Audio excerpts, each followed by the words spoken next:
back to the channel.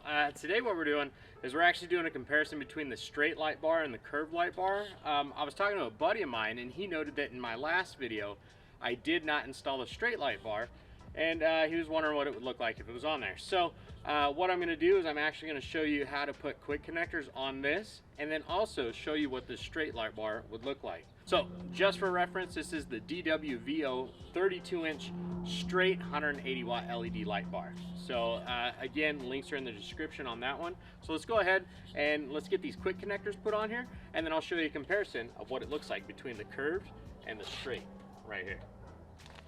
All right, so the quick connectors that I picked up are these here. I don't really know how to pronounce it. Muvi, M-U-V-I. I don't know. I picked them up on Amazon. They've got some instructions here. Let's see how good these instructions are. So basically what this is just male and female quick connectors. So, right, you got your male, got your female. These are gonna push together, and they're supposed to be watertight. I don't know if you can see, this is a little rubber gasket seal around here, right? And then you've got these little rubber seals here. So let's go ahead, I'm gonna show you how I'm gonna crimp these on this wiring. So the first thing that I'm gonna do is I need just a little bit more wire exposed, so I'm just gonna strip this a little bit more.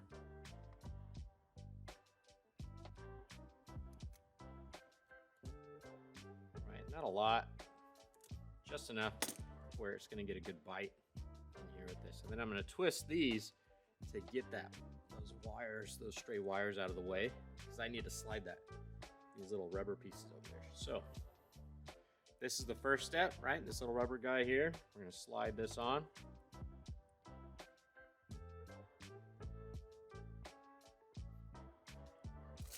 Let's see, instructions here then say, slide this guy in here, pre-crimped. All right, so we're gonna slide this right up to the edge.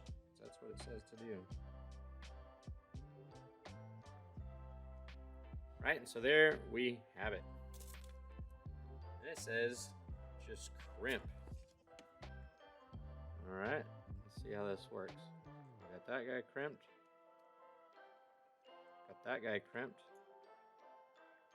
Try to keep it a little round, huh? Maybe I'll use the crimper side of here. Let's see if that works.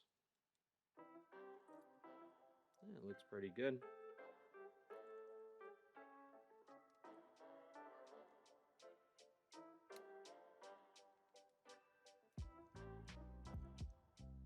All right, so I'm just crimping one side, bending over, and then bending over the other side. Do the other one, but for the other one, I'm gonna see if maybe a crimping tool would work better. Let's see how that works. All right, so what I'm using here is an actual dedicated crimping tool. This is the iWis. I don't know, I picked it up on Amazon. I'll throw that in the description as well. But basically, it's what I use to do all my spaded connectors and different things like that.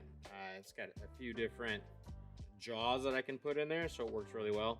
Especially a lot of the things I work on are foreign, you know, my Volkswagen and things like that. So makes a bit of a difference to have the right tools. But here we are, same concept here, just now we're gonna see if this tool works better. So you can see the jaws kind of match,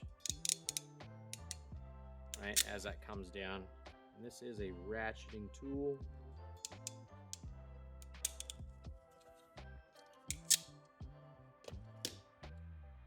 So you can see the way that crimp is a little bit different.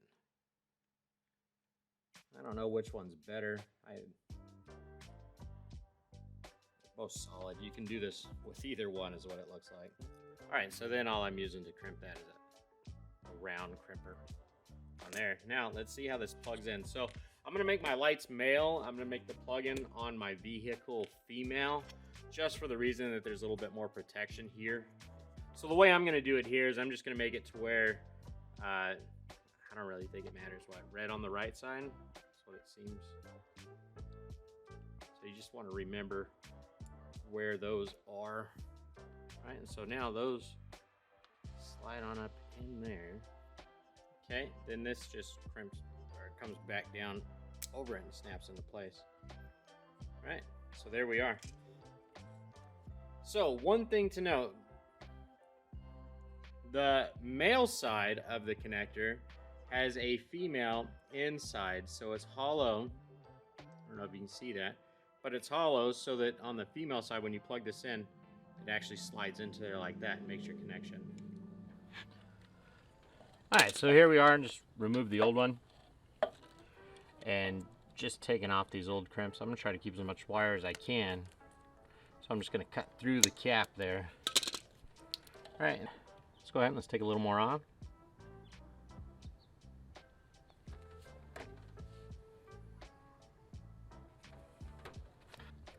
All right, same thing. Just twist these up out of the way. Make sure all the stray wires are twisted and smooth. Little rubber seal here, we're gonna put that on first. Remember, pointed side goes out. Just bring it right to the edge. Do it for the other side.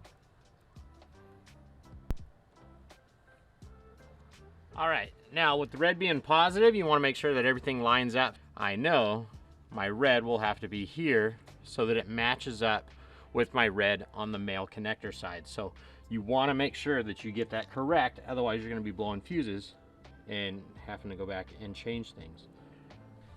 And because doing things more than once is what really makes you good, make sure that you got the right terminal on, because I crimped the wrong one on. So pulled that other one off. Here is the correct one.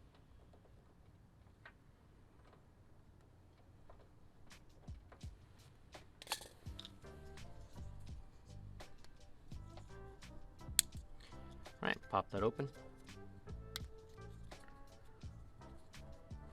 Oh, looky there. They got an A side and a B side, even labeled for us. So my B side is the positive, and my A side is the negative.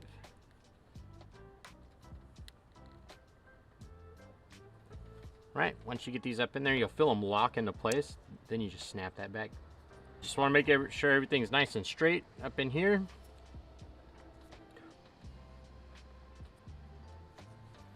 All right, we're ready to hook up the light.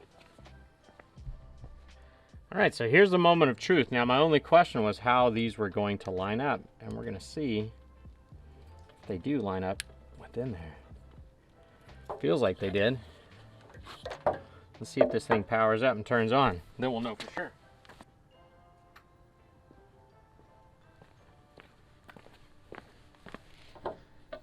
And she does. It's bright, don't look into it. All right, so your light is gonna come with a bag of goodies right here, okay? And these goodies, they're gonna include some long mounting bolts and some short mounting bolts, okay? I'm gonna be using the long ones because in my other video, let's see, right about here, you can see where I ground down my, my tow hooks to make my mounts here so that I don't have to worry about these L brackets. Now these L brackets can be used in a variety of places. You can put them on your bumper here. You could mount them coming out here and things like that. I just didn't feel like drilling into my bumper.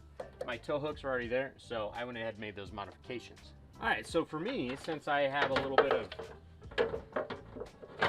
movement within my mounting bracket, you can see, right, I probably have 1/4 of an inch there. So what I'm going to do is I'm going to take up 1/4 of an inch by adding a star washer and 2 flat washers on each side. Okay, a star and 2 flat on each side. If you can cut a little bit better than I did on the grinder and mash things up a little bit better, well, then you're not going to have that problem. It should fit tight to begin with. So let's go ahead and let's mount this up. So I have taken the wire and just stuffed it back up in here out of the way. Remember, that is now a waterproof connector, so I stuck it back down in here. There's actually other wiring down in there with it. Okay, before I put the bar into place, I'm just resting on my knee there, I'm gonna line this up first.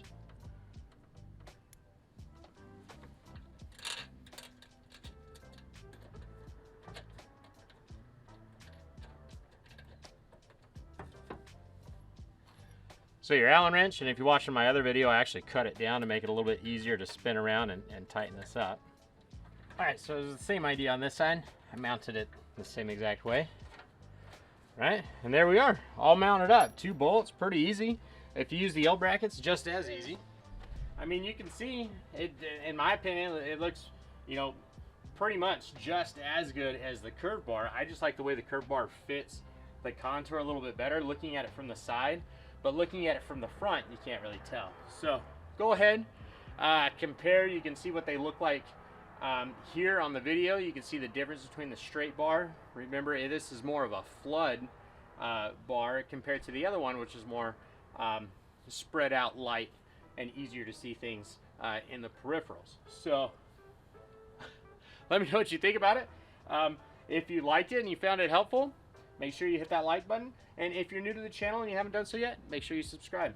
And if you get a chance, check out one of my videos here coming out in the future on how to wire up 3 different toggle switches all together. It's going to be my front light here, and then I'm going to have rock lights underneath the sides and things of my truck, and then I'm also going to do some rear-facing reverse light, fog light type things there. So check that out, and then again, make sure you hit that bell notification so that you know when those videos are coming out. All right, guys. Well, thanks for watching, and I will catch you on the next video. So stay tuned.